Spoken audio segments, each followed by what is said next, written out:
กรรมอันใดที่ใครได้สมหวังไม่เลิศร้างจากผลดลสนองมิเร็วช้าคงมาอย่าหมายปองหลีกละครองกรรมได้นั้นไม่มี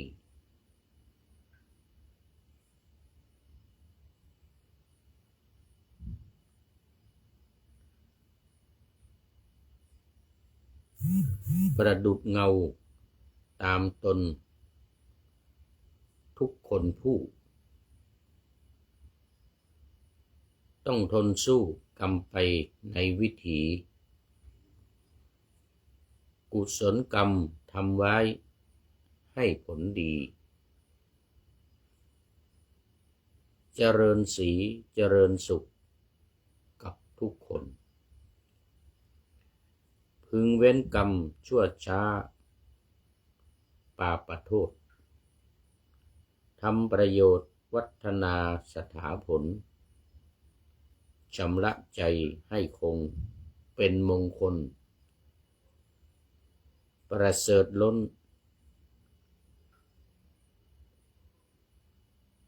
เพราะกรรมนำบันดาลก็ถวายความนอบน้อมแด่พระรัตนตรัยมีพระพุทธเจ้าเป็นต้นก็ถวายความเคารพพระมหาเถระพระเถรานุเถระเจ้าคณะพระสังฆาธิการทั่วโลกมีพระเดชพระคุณพระธรรมเสนาบดีเจ้าคณะภาค7วัดพระธาตุดอยสุเทพเป็นต้นและขออำนวยพรแด่ท่านผู้ฟังท่านผู้ชมสาธุชนพุทธบริษัททั้งหลายวันนี้รายการพระไตรปิฎกลอยฟ้าก็ลอยมาจากวัดฝายหิน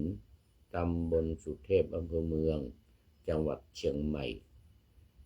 เป็นที่ตั้งของสถานีวิทยุสสวด้วยผ่านทาง Facebook ไลฟ์สวัยเทพบุญเหมือนเดิมเพราะว่า2-3 วันนี้ยังจะต้องได้พักผ่อนนอนหนาวอยู่ที่วัดฝายหินนี้เพราะว่ากำลังมาดำเนินงานทำหนังสือเดินทางก่อนทำหนังสือเดินทางนี่ก็ต้องมาย้ายสัมมโนครัวจากวัดฝายหินนี่ไปวัดพระธาตุดอยสุเทพก่อนแล้วจึงจะทำได้ให้บัตรประชาชนใบสุทธิสำเนาทะเบียนบ้านอะไรตรงกับวัดพระธาตุดอยสุเทพจึงจะทำได้เสร็จแล้วก็ทำหนังสือทำวีซ่ากลับไปที่ประเทศเอสโตเนีย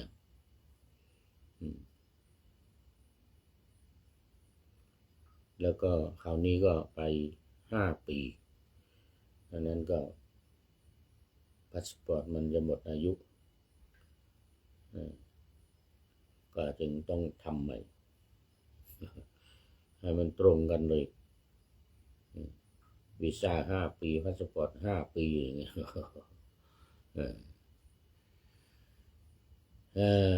เอาละตอนนี้ก็เข้ามาสู่เนื้อหา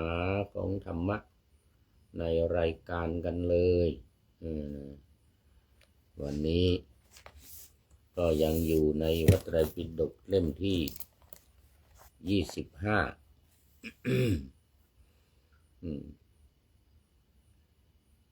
อัตถกถาพระวินัยในเล่ม25นี้จะมีอัตถกถาธรรมที่เรียกว่าธรรมปทัตถกถาอัตถกถาวินัยแล้วก็ปกรณ์หนังสือปกรณ์พิเศษต่างๆอย่างวิสุทธิมรรคหนังสือธรรมบท 8 ภาคกันนะอยู่ในพระไตรปิฎกเล่มที่25นี้หมดเลย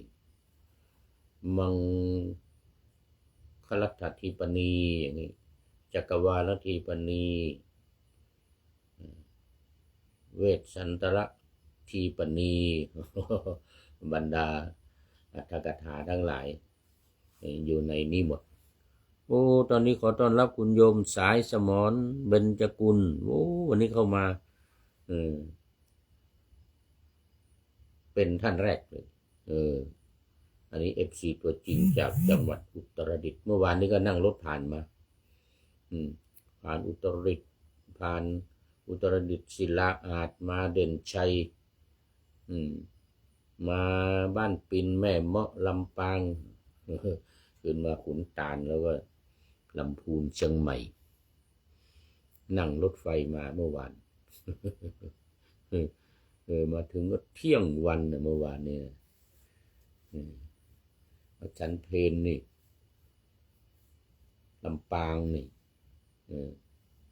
ฉันเพลลำปางลำพูนมั้งมาถึงลำปางถึงลำพูนนี่แหละ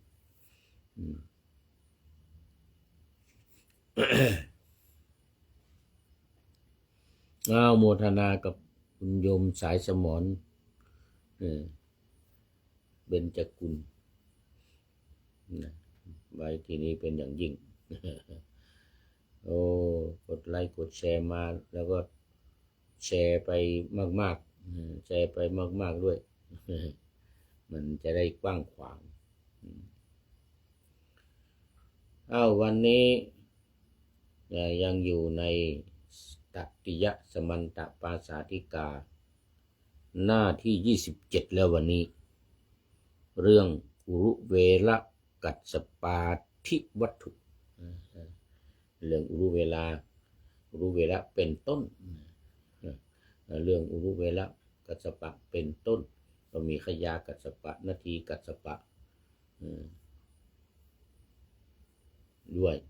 ก็จึงมีคำว่าเป็นต้นมาถึงเมื่อวานนี้ก็มาถึงตอนที่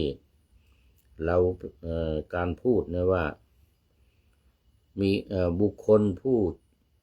เช่นดังเราสำคัญตนว่าเราเป็นอรหันต์อวดอ้างอยู่ฉันใดจะได้เป็นอรหันต์ฉันนั้นหามิได้ทีเดียวคือคนที่พูดว่าตัวเองเป็นอรหันต์เนี่ยคนนั้นไม่ได้เป็นว่าอรหันต์หรอกมีเพียงแต่อวดเท่านั้นเองสาธุสาธุสาธุนะโยมสายสมรบอกว่าสาธุสาธุวันนี้ยังไม่เห็นดอกสีชมพูประจำวันของผู้พูดเลยนะสาธุสาธุสาธุนะแล้วโมทนานะคือคนที่พูดไม่ว่าจะเป็นพระหรือเป็นคฤหัสถ์ญาติโยมนะถ้าเป็นผู้พูดว่าตัวเองเนี่ยเป็นอรหันต์อย่างนี้นะนั่นไม่จริงเพราะอะไรเพราะว่าผู้ที่บรรลุผู้ที่เป็นอรหันต์นี่จะไม่พูดเพราะอะไรถ้าเป็นพระนี่ก็เป็นอาบัติปาจิตตีถ้าเป็นอรหันต์จริงแล้วก็พูดว่าตัวเองเนี่ยเป็นอรหันต์อย่างนี้นะเป็นอาบัติปาจิตตีแต่ถ้าไม่เป็นอย่างที่ว่าเนี่ยคนที่พูดเนี่ยมักจะไม่ได้เป็นแน่นอนนะแต่เป็นอาบัติปาราชิกอันนี้หมายถึงเป็นพระนะอาบัติหนักที่สุดดังนั้นเราจะไม่ได้ยินคำพูดว่าข้าพเจ้าเนี่ยเป็นอรหันต์จากคนที่เป็นอรหันต์จริงได้ยินก็จะได้ยินจากคนไม่จริงเพราะว่ามันเป็นอาบัติหนักมีความผิดไม่ว่ากันนะบทว่าอุจชุนเหอคิสรณัมหิแปลว่าเราพึงอยู่ตลอดวันหนึ่งในวันนี้เราพึงอยู่ตลอดวันหนึ่งในวันนี้ บทว่าผาสุกาโมคือมุ่งจะเกื้อกูลช่วยเหลืออุดหนุนอุปถัมภ์เลยนะอันนี้เขาเรียกว่าผาสุกาโมผู้ใคร่เพื่อความสุขของคนอื่นเพื่อความสุขของคนอื่นสุมานโสได้แก่ผู้มีใจประกอบด้วยปีติและโสมนัสปีตินี่ก็คือความดีอกดีใจโสมนัสคือความสุขใจบทว่าณวิมโนได้แก่ผู้มีใจดีอธิบายว่าใจที่โทสะไม่ครอบงำก็ไม่โกรธรวมทั้งกิเลสก็อื่นด้วยไม่โลภไม่หลงด้วยนะหลายบทว่าอหินาคัสสะเป็นต้นมีความว่าเปลวไฟแห่งนาคมีแสงไม่รุ่งเรืองมีสีผิดรูปอันนี้นาคนี้จะไม่มีเปลวไฟออกจากหางออกจากตัวบทว่าภริกวรรณาโยคือมีวรรณะเหมือนแก้วพลึกแก้วพลึกนี่แก้วยังไงโน้นี่แก้วพลึกแก้วที่มันสวยๆแต่ก็มันไม่ใสมันจะทึบเป็นสีขาวก็ขาวทึบสีมนก็มนทึบอย่างนี้นะ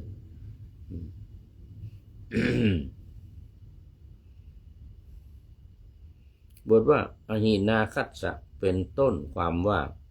เปลวไฟแห่งนาคมีแสงไม่รุ่งเรืองมีสีผิดรูปเปลวไฟแห่งนาคเนี่ยนะบทว่าอังคีรัสสะระสัสสะมีความว่าพระผู้มีพระภาคทรงประนามพระนามว่าอังคีรส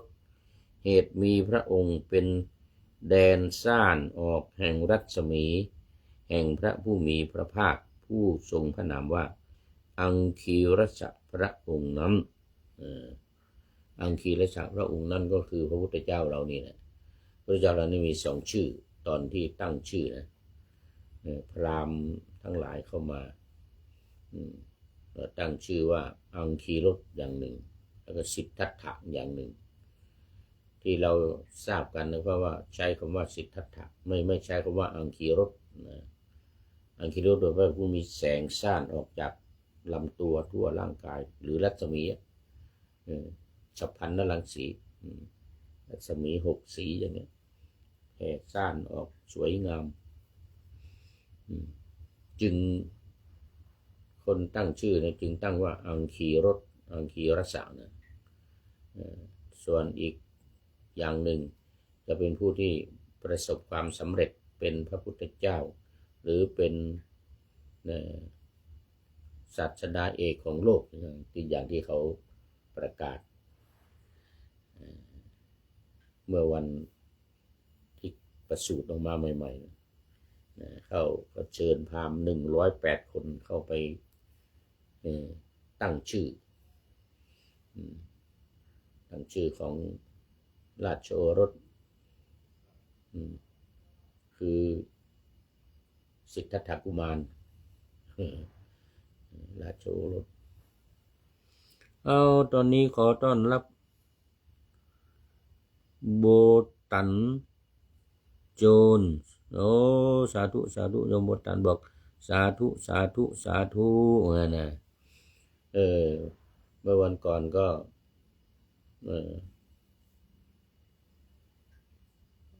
อำนวยอวยพรไปละเดี๋ยว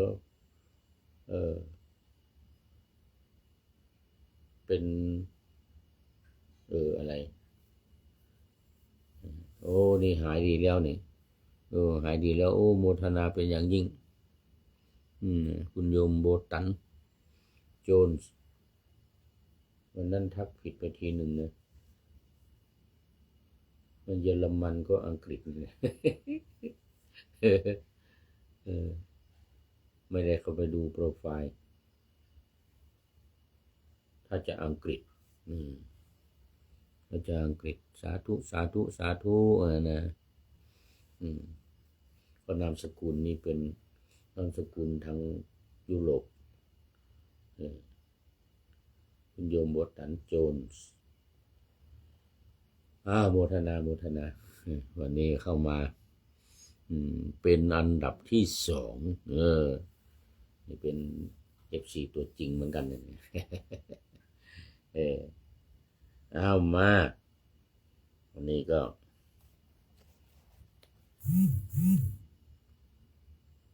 ใจดีเรียกว่าใจที่มีโทสะไม่ครอบงำนะเมื่อกี้นี้ต่อไปนี้อัคคยาคารังเป็นต้นมีความว่าเรือนไฟลุกโผล่นะเรือนไฟลุกโผล่เรือนที่ไฟลุกเรียกว่าอัคคยาคารังอัคคยาคารังเรือนที่ถูกไฟลุกไฟไหม้หลายบทว่าอาหินาคัสสาจริโยเป็นต้นมีความว่าเปลวไฟแห่งนาคมีแสงไม่รุ่งเรืองมีสีผิดรูปเมื่อกี้ว่าไปทีหนึ่งมาถึงอังคีรจักรชื่อของพระพุทธเจ้าของเรานี่ตอนประสูติใหม่ๆมี2ชื่อแต่อังคีรสนั้นไม่ใช้กันก็ใช้สิทธัตถะมาตลอดสิทธัตถะแปลว่าผู้ประสบความสำเร็จอังคีรสจะมีแสงเลื่อเรืองออกจากลำตัว2 บทว่าอภิกันตายะละติยามีความว่าเมื่อราตรีสิ้นไปแล้วสิ้นไปมากแล้วอธิบายว่ายังเหลืออยู่น้อยนี่ตอนกลางคืนก็อาจจะเข้าไปตี3ตี4ตี2ตี3ตี4ตอนกลางคืนก็เหลือน้อย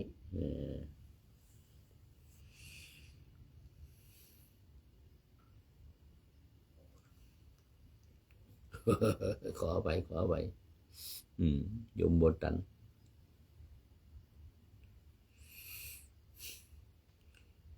อภิกันตวรรณามีวรรณะงามได้แก่มีวรรณะน่าชอบใจอันนี้หมายถึงพระพุทธเจ้าตั้งแต่ตอนประสูติใหม่ๆเกวรกัปปังได้แก่ทั้งสิ้นคือสิ้นเชิงคือตลอดเลยทุกอย่างชติละอุลุเวลกัสสปะหมายถึงรัศมีแห่งวรรณะของท้าวมหาราชทั้ง4กล่าวว่าปุริมาหิวรรณนิพพาหิ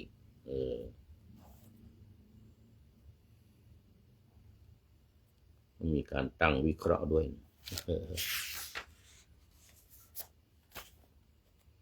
บทว่าปานินาคือด้วยมือด้วยฝ่ามือของเรานี่ปานิแปลว่าฝ่ามือ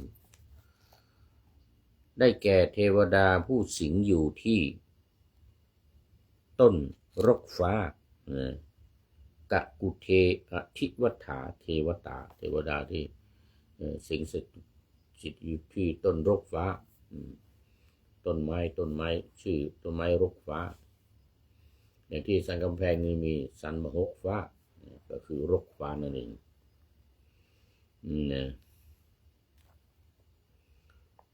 วิสัชชัยยังมีความว่าพึงคลี่พึ่งไว้เป็นเพื่อต้องการจะให้แห้งพึงขอไปคลี่เสร็จแล้วก็พึงไว้หมายถึงผ้าบทว่าวิสัชชัยยังมีความว่าพึงคลี่ไว้เพื่อต้องการจะให้แห้งต้นรกฟ้านั้นน้อมลงราวกับว่าจะถูกทูลอย่างนี้ว่าพระเจ้าข้าขอพระองค์ทรงเอื้อมพระหัตถ์มาเถิดอะไรทำนองนี้นะเพราะฉะนั้นต้นรกฟ้านั้นจึงชื่อว่าอาหาระหัตโถคือน้อมลงมาเหมือนก็จะทูลว่าขอจงทรงเอื้อมพระหัตถ์มาเถิดอันนี้ บทว่าอุยโยเชตวาได้แก่ทิ้งภาชนะสำหรับติดไฟเรียกว่ามันดามุขีอันนี้พูดถึงเรื่องศัพท์ไว้ก่อนนะจิระปฏิกามีความว่าจำเดิมแต่กาลนานจิระแปลว่านานเกสมิตสังมีความว่าผมทั้งหลายนั่นเองชื่อว่าเกสมิตสังหรือมวยผมมวยผมทุกบทมีนัยยะเหมือนกันหาบสำหรับใส่บริขารของดาบทชื่อว่าขาริกาชะขาริกาชะลัทธิวเนได้แก่สวนตาลสุปฏิเถเจติเยได้แก่ที่ต้นไทรต้นใดต้นหนึ่งได้ยินคำว่าสุปฏิทเจดีนี้เป็นชื่อของต้นไทรนั้น11,000เป็น1นหุตในคำว่าทวาทัสสะนหุเตหิ11,000นี่คือ1นหุตทีนี้มา12,000ที่มาฟังธรรมนะอันนี้เล่าถึงพระเจ้าพิมพิสารพระเจ้าพิมพิสารเมื่อกี้นี้เรื่องของอุเวลากัสสปะก็จบไปนะอุเวลากัสสปะตอนนี้มาพูดถึงพระเจ้าพิมพิสารที่เมืองราชคฤห์นี่แหละเป็นซึ่งเป็นเมืองหลวงสมัยนั้นมันเป็นเมืองหลวงของอินเดียเป็นเมืองหลวงของอินเดียสมัยนั้นตอนนี้ขอต้อนรับธนวุฒินะฐานะธรรมโมชิวสาธุสาธุมีลูกเจดีพุทธคยามาด้วยโมทนาเป็นอย่างยิ่งท่านอาจารย์ฐานะธรรมโมโมทนาเป็นอย่างยิ่ง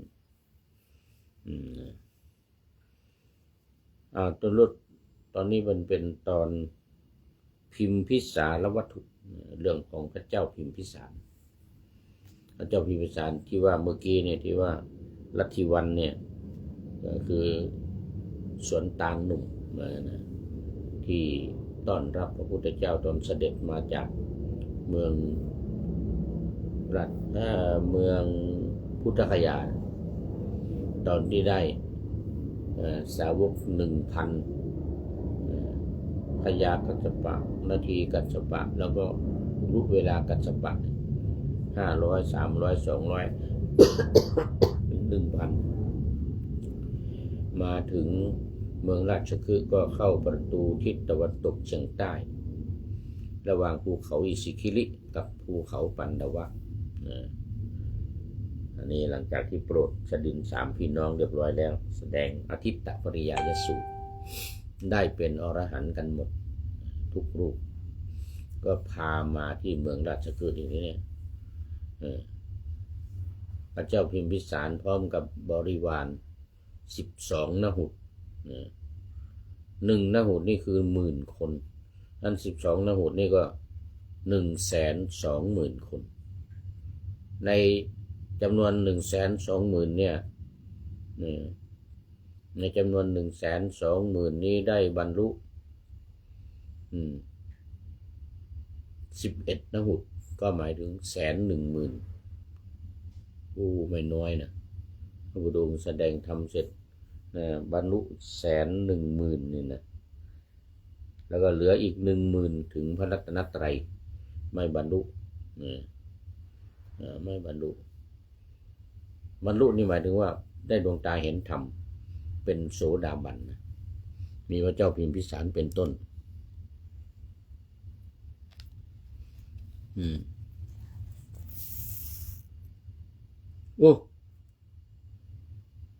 ยัง 21 นาฬิกาตอนนี้คงเป็นรายการสุดท้ายแล้วนี่พอจะเสร็จนี่ก็4:12 นาที โอ้ท่านอาจารย์ฐานะธรรมโมชิวเหมือนกันนะโมทนาเป็นอย่างยิ่งพระเจ้าพิมพิสารก็ต้อนรับพระพุทธเจ้าที่ว่าเมื่อกี้นี่นะต้นไทรต้นใดต้นหนึ่งคำว่าสุประดิษฐเจดีย์เป็นชื่อของต้นไทรนะชื่อของต้นไทร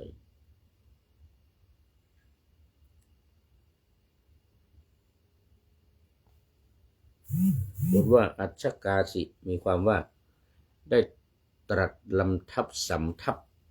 เพื่อตัดความสงสัยของพราหมณ์และคฤหบดีเหล่านั้นอันนี้หมายถึงว่า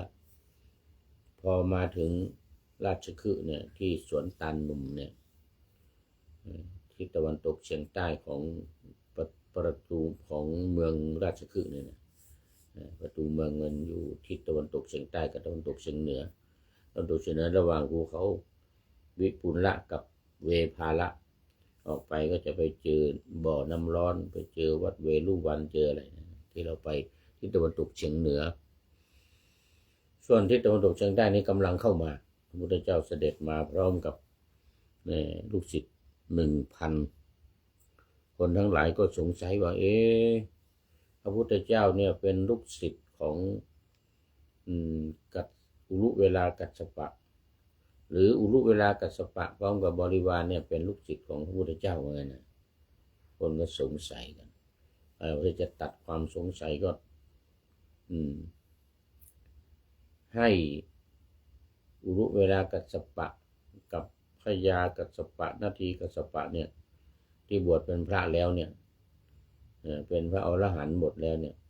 แสดงตัวเองให้ประชาชนทั้งหลายในเมืองราชคฤห์เนี่ยที่สงสัยว่าใครเป็นศิษย์ใครเป็นอาจารย์เนี่ยก็ให้อุรุเวลากัสสปะเนี่ยเหาะขึ้นไปเท่ากับลำตาลต้นตาลสูงเนี่ย7 ต้นต่อกันเนี่ย7 ต้นต่อกันเนี่ยขึ้นไปเหาะขึ้นไปแล้วลงมากราบพระพุทธเจ้าอุรุเวลา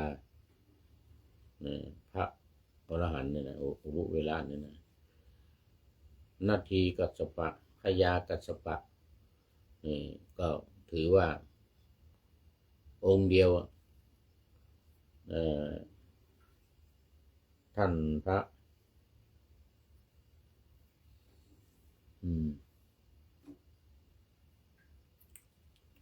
อะไรเนี่ยลืมไปแล้วเนี่ยโอ้ตอนนี้ขอต้อนรับแม่ชีอรวรรณมณีโชติโอ้กราบนมัสการค่ะเจ้าค่ะเหมือนนะโอ้สาธุสาธุแม่ชีอรวรรณอยู่หาดใหญ่เคยไปสำนักของแม่ชีมาแล้วที่หาดใหญ่จังหวัดสงขลาโอ้เป็นสำนักใหญ่เป็นสำนักแม่ชีใหญ่อยู่ที่หาดใหญ่แล้วก็หาดใหญ่นี่เป็นเมืองใหญ่เป็นเมืองเจริญเป็นเมืองที่มีการค้าการขายมากโอ้สบายดีเลยเนาะแม่ชีโอ้4-5 วันมานี้เขามีการรับปริญญาเนี่ยแม่ชีคงไปรับปริญญามาแล้วที่วังน้อยจังหวัดพระนครศรีอยุธยาปริญญาโทนี่จบปริญญาโทคงไปรับมาแล้วเมื่อเดือนธันวานะรู้สึกเมื่อเดือนธันวาหรือต้นมกรานี่ธันวาโอ้โมทนากับแม่ชีด้วยเป็นมหาบัณฑิตเนี่ยเดี๋ยวเป็นมหาบัณฑิตปริญญาโทแล้วเรียนจบมหาบัณฑิตปริญญาโทมีแม่ชีน้อยอีกคนหนึ่งโอ้แม่ชีน้อยเป็นยังไงเนาะแม่ชีน้อยจบหรือยัง รับปริญญาแล้วก็เห็นว่าจะไปเรียนที่ประเทศอังกฤษติดต่อเสร็จหรือยัง ติดต่อเสร็จหรือยังเนาะนี่ที่ประเทศอังกฤษไปเรียนบาลีโอ้ดีมากเลยไปเรียนบาลีคณะบาลีที่โน่นเขามีที่ประเทศอังกฤษมหาวิทยาลัยเดี๋ยวออกฟอร์ดหรือเปล่านะออกฟอร์ดหรือมหาวิทยาลัยอะไรสักอย่างหนึ่งเป็นมีภาษาบาลีเรียนโดยเขาแปลบาลีเนี่ยเป็นภาษาอังกฤษนะที่ประเทศอังกฤษโอ้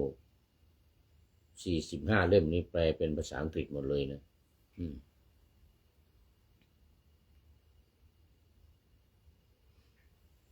โมทนานี่ ก็เหาะขึ้นไป7 ต้นตาลชั่วลำตาล7 ต้นเหาะลงมากราบพระพุทธเจ้าคนทั้งหลายก็ได้เห็นมีพระเจ้าพิมพิสารเป็นต้นมีบริวาร12 นหุตนี่นะได้เห็นโอ้อันนี้พระพุทธเจ้าเป็นครูแน่แล้วเพราะว่ารู้เวลากัสสปะเหาะขึ้นไปลงมากราบพระพุทธเจ้า ให้หายสงสัยนะนี่ให้หายสงสัยของพราหมณ์และขหบดีในเมืองราชคฤห์ตอนนั้นที่พุทธองค์เข้าไปพร้อมกับพระสงฆ์อีก 1,000 เนี่ยอรหันต์ทั้งนั้น 1,000 เข้าไปเมืองราชคฤห์ ลัทธิวันนี่หมายถึงว่าเป็นสวนตาลที่เข้าไปนะเป็นสวนตาลหนุ่มเหมือนกัน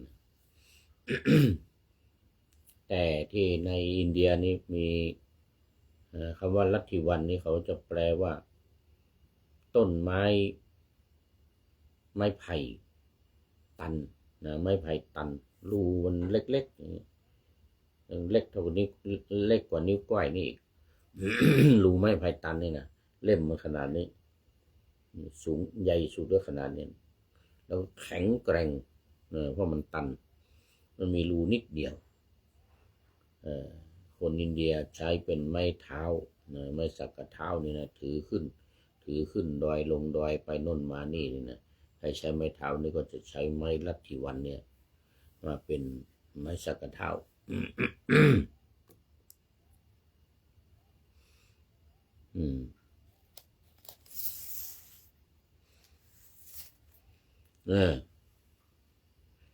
เมื่อแสดงเหาะขึ้นไปลงมากราบพุทธเจ้า3 ครั้งแล้วเนี่ยคนทั้งหลายจึงยอมเชื่อแล้วก็ยอมรับฟังพระพุทธเจ้าพระพุทธเจ้าก็แสดงธรรมให้ฟังได้บรรลุเป็นโสดาบัน11 นหุตคือ110,000เหลืออีก10,000บรรลุได้แค่ถึงพระรัตนตรัยยังไม่ได้เป็นถึงโสดาบันในจำนวน12 นหุตที่ออกมาต้อนรับพระพุทธเจ้า120,000 คนพร้อมกับบริวารแล้วก็เป็นโสดาบันกันทั้งหมดเลย110,000เหลือ10,000ถึงพระรัตนตรัยต่อไปก็ปฏิบัติดีปฏิบัติชอบก็จะได้ขึ้นถึงโสดาบันถึงโสดาบัน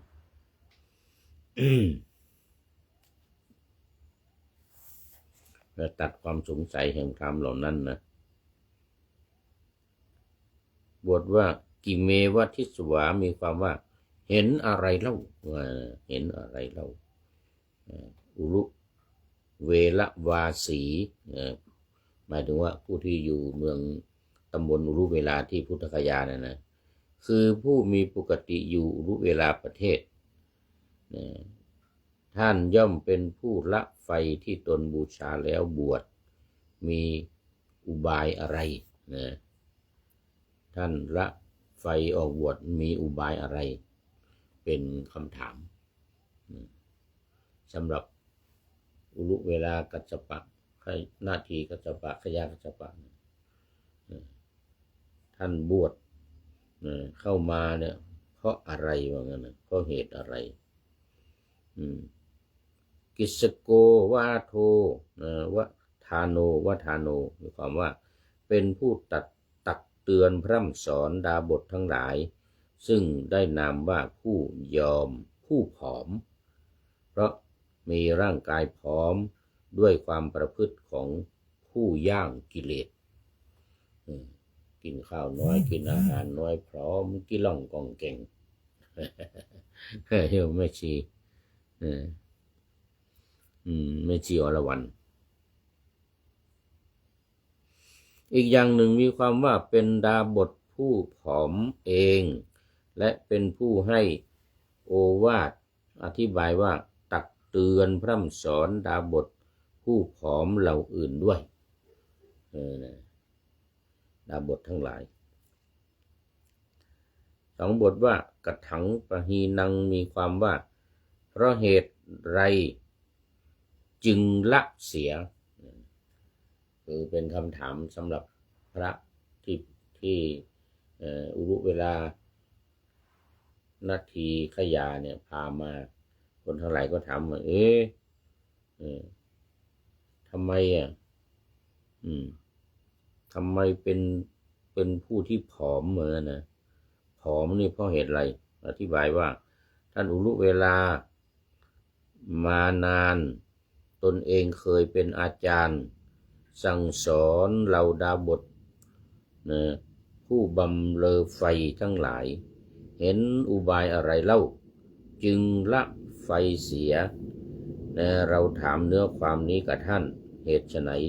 ท่านจึงละการบูชาเพลิงเข้ามาบวชในพระพุทธศาสนานี่อันนี้ก็คือหมู่คนทั้งหลายเนี่ยสงสัยแล้วก็ถามพ่อรู้ว่าเป็นลูกศิษย์พระพุทธเจ้าแล้วเนี่ยเขาก็ถามว่านี่บวชมาทำไม บวชมาทำไม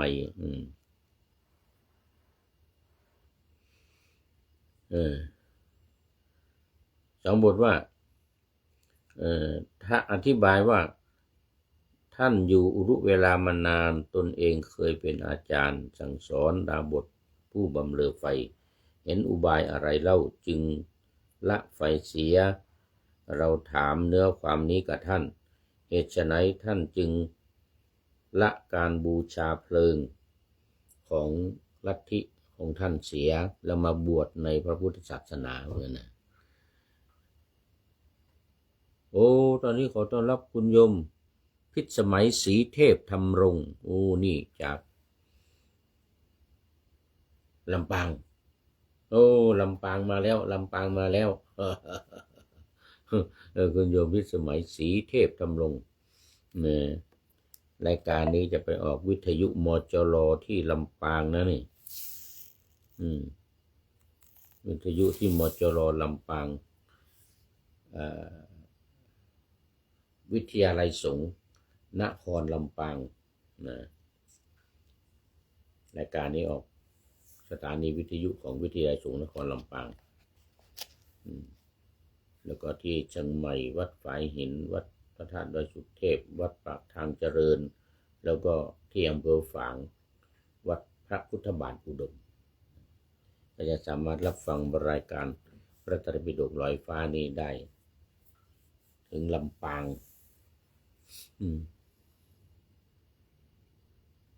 คุณโยมพิสมัยบอกว่า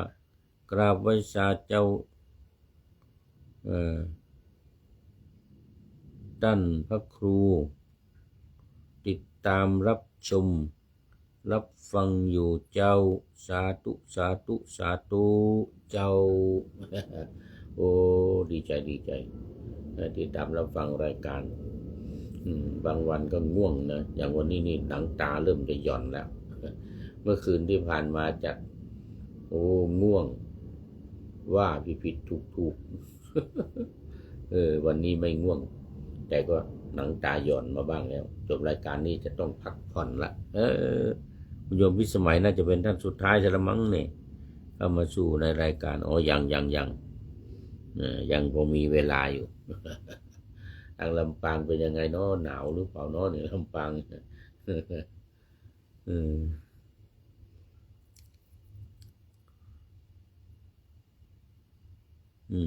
โมทนาโมทนาสาธุสาธุ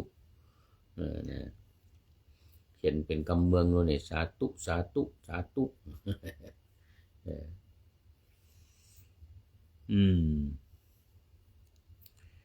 ในคาถาที่สองมีเนื้อความดังนี้ยันทั้งหลายกล่าวสรรเสริญกามทั้งหลายมีรูปเป็นต้นเหล่านี้และสตรีทั้งหลายข้าพเจ้านั้นได้ทราบ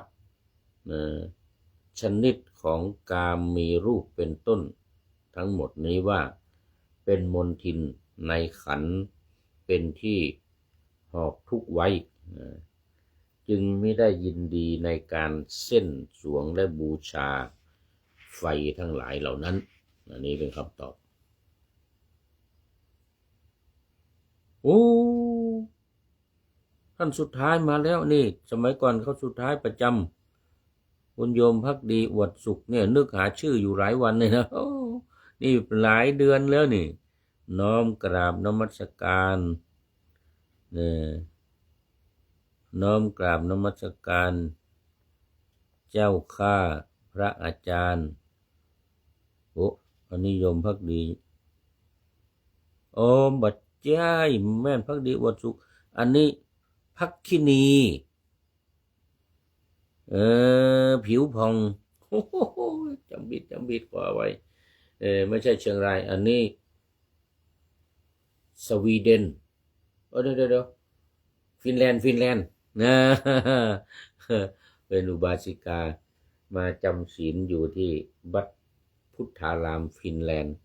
โอ้เจริญพรโยมภักคินีโยมแม่ติ๋วโยมแม่ติ๋วโยมแม่ติ๋ววันนี้จากฟินแลนด์มาแล้ววันนี้อิงแลนด์ยังเงียบอยู่เนอะอิงแลนด์นะเดี๋ยวกันวัดพระสิงห์ยูเคยังเงียบเนอะอาจารย์เข้ามาหลายครั้งอยู่อาจารย์กายหานรงค์ที่วัดพระสิงห์ยูเค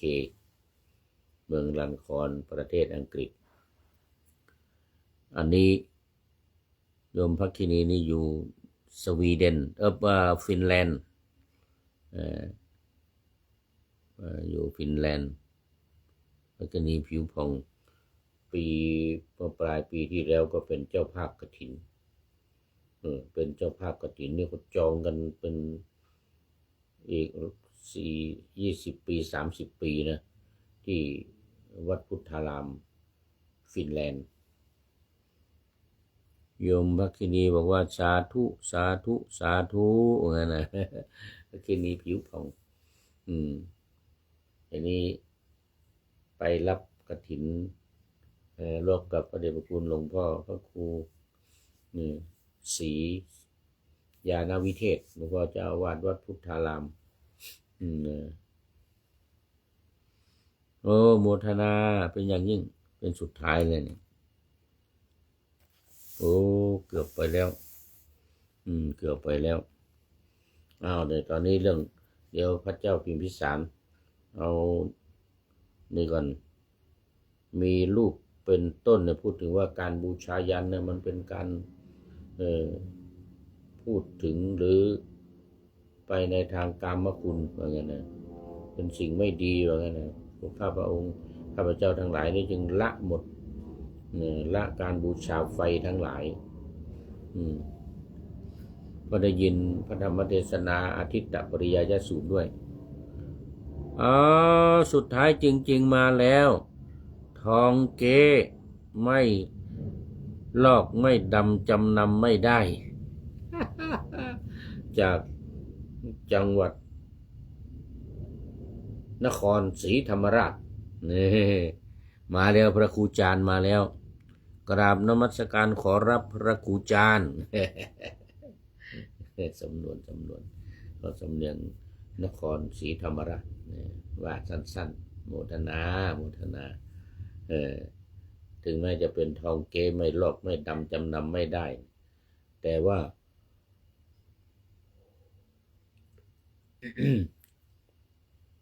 เจ้าของโปรไฟล์ไม่เก๊ นี่ตัวจริงนี่ตัวจริง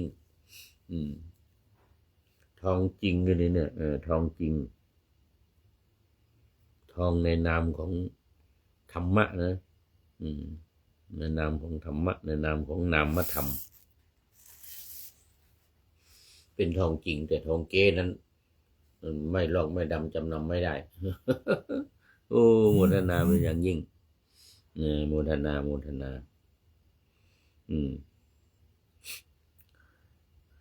จึงไม่ได้ยินดีในการเส้นสวงบูชานะให้ทราบชนิดของกามมีลูกเป็นต้นทั้งหมดนี้เป็นมลทินในขันธ์หอบทุกไว้จึงไม่ได้ยินดีในการเส้นสวงบูชาอธิบายว่าไม่อภิรมย์แล้วในการเส้นหรือการบูชาเพราะยันทั้งหลายต่างโดยการเส้นและการบูชาเหล่านี้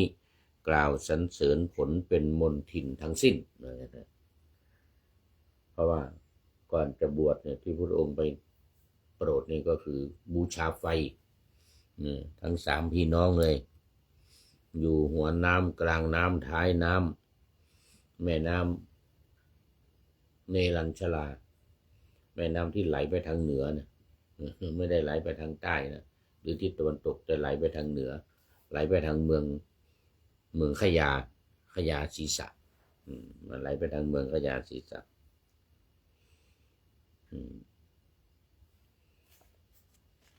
โอ้มีคำถาม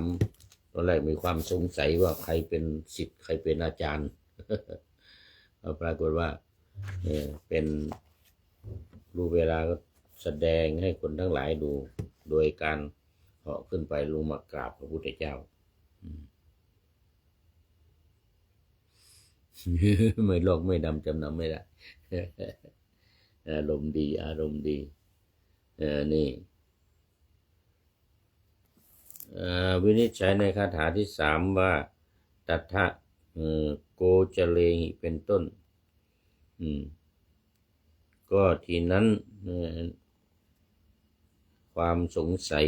ได้เกิดขึ้นแก่พราหมณ์ทั้งหลายที่เกิดขึ้นแก่พราหมณ์ทั้งหลายได้หมดไปนะบทที่เหลือนี้ก็ตื้นทางนั้นง่ายทางนั้นนะอันนี้เป็นข้อความในวินัยปิฎกบทว่าปัทธังเป็นต้นมีความว่าทางคือพระนิพพานจัดว่าสงบและมีความสงบเป็นสภาพ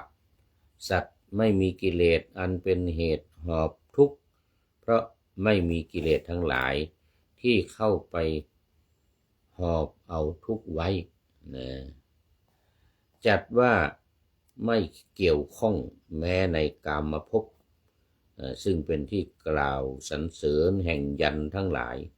เพราะไม่ติดอยู่ในภพทั้ง3แล้วกามภพรูปภพอรูปภพภพทั้ง3จัดว่ามีอันจะไม่แปรผันเป็นอย่างอื่นเพราะพระนิพพานไม่เกิดไม่แก่ไม่ตายจัดว่าไม่ใช่ธรรมที่ผู้อื่นจะพึงแนะนำให้ได้เพราะต้องบรรลุด้วยมรรคซึ่งตนเองเจริญแล้วเท่านั้นอันคนอื่นจะใครก็ตามจะพึงให้บรรลุไม่ได้นะให้บรรลุไม่ได้ข้าพเจ้าไม่ยินดีแล้วในการเส้นสวงในการบูชาก็เพราะเห็นทางเช่นนี้พระอุรุเวลากัสสปะแสดงอย่างไร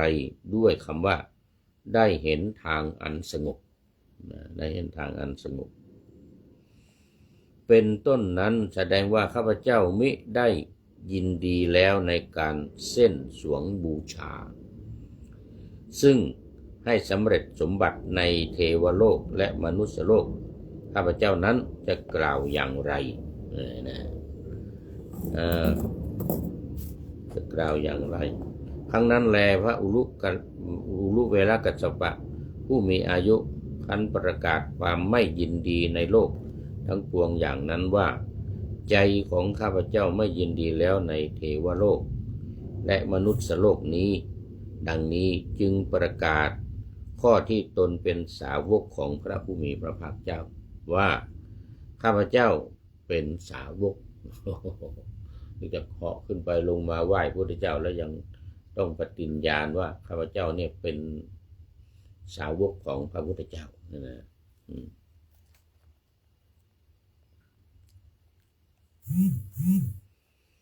ซึ่งให้สำเร็จสมบัติครั้งนั้นแลพระอุลุเวลากัสสปะผู้มีอายุการประกาศความไม่ยินดีในโลกทั้งปวงนี้ว่าใจของข้าพเจ้าไม่ยินดีในเทวโลกและมนุษย์โลกข้อนี้ดังนี้แล้วจึงประกาศข้อที่ตนเป็นสาวกของพระผู้มีพระภาคอย่างนี้ว่าข้าพเจ้าเป็นสาวกก็ให้คนทั้งหลายที่มีความแกร่งใจลังเลสงสัยได้ตัดสินใจแน่นอนว่านี่คือพระพุทธเจ้านี่คือลูกศิษย์ของพระพุทธเจ้าหรือสาวกของพระพุทธเจ้านะ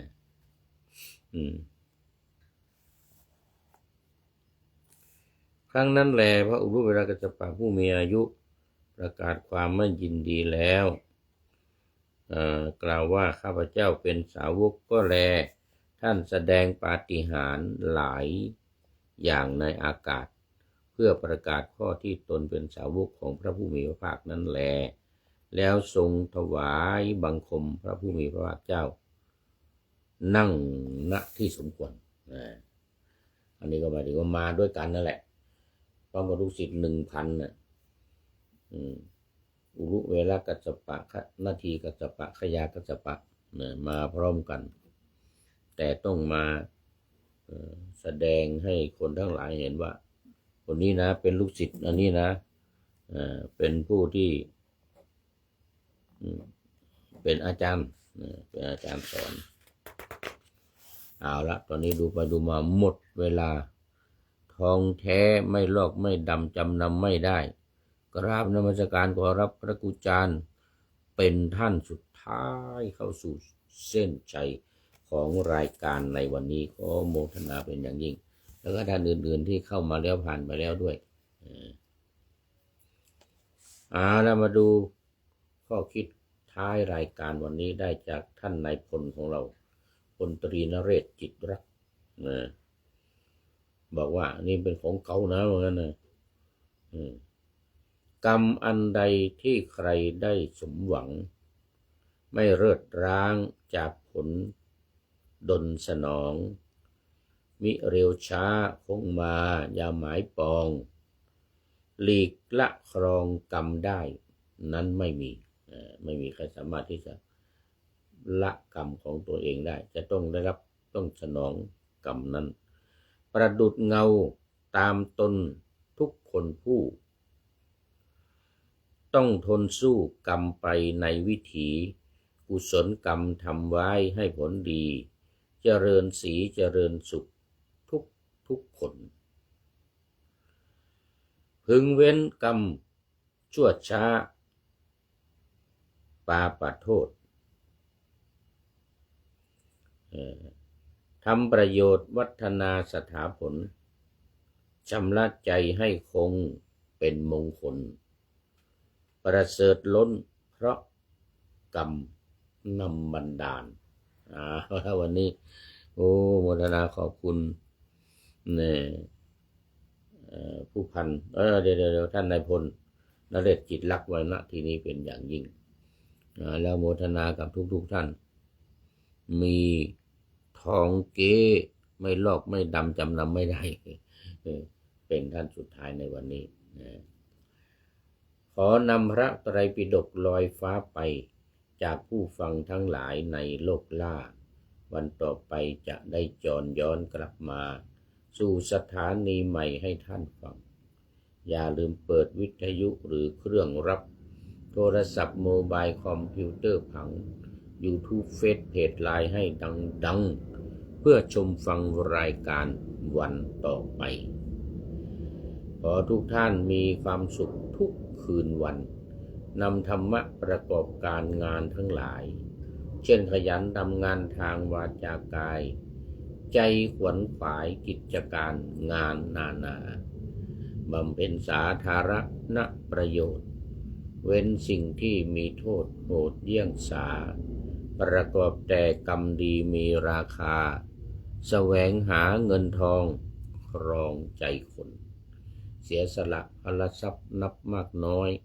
ไม่ให้ล้านก็ให้ร้อยไม่ด้อยผลเอื้อคนรวยช่วยคนยากฝากคนจนให้ทุกคนเท่ากันมาตรฐานเดียวขอเจริญพร